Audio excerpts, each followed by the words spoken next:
Le 9 janvier dernier, Gabriel Attal a été nommé Premier ministre sous la présidence d'Emmanuel Macron. Mais avant le remaniement, l'homme politique occupait la fonction de ministre de l'Éducation nationale. Une nomination qui avait créé la surprise en juillet dernier.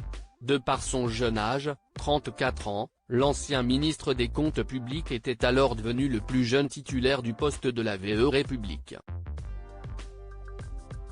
Mais ce n'est pas tout, le ministre a suivi une scolarité privée, ce qui avait choqué l'opposition qui dénonçait le choix d'un homme non issu du système public pour représenter l'école, créant ainsi la polémique.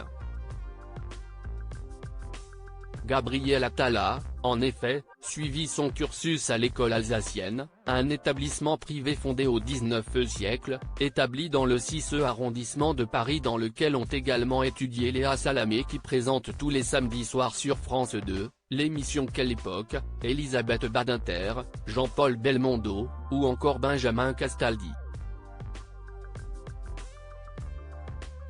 Peuplé de fils et filles de « l'atout maître de cette école », selon Le Monde.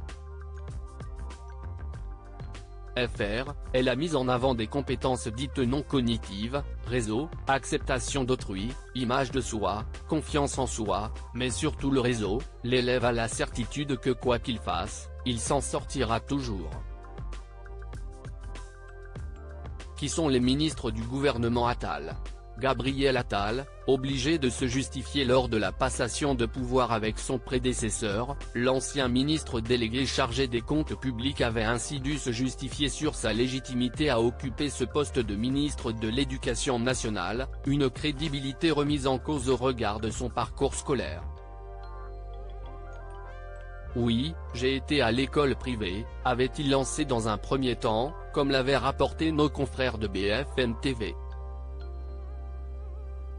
L'ancien locataire de Bercy avait ensuite pesté contre ces remarques infondées. Selon lui, je n'ai pas à renier ou à m'excuser pour ce choix qu'ont fait mes parents à l'époque. Et de conclure avec assurance, je ne crois pas que le combat est de critiquer les parents qui font ce choix.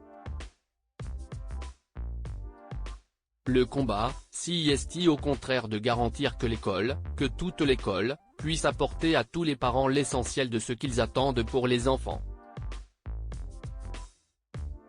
Crédit photo, JB Tissier panoramique.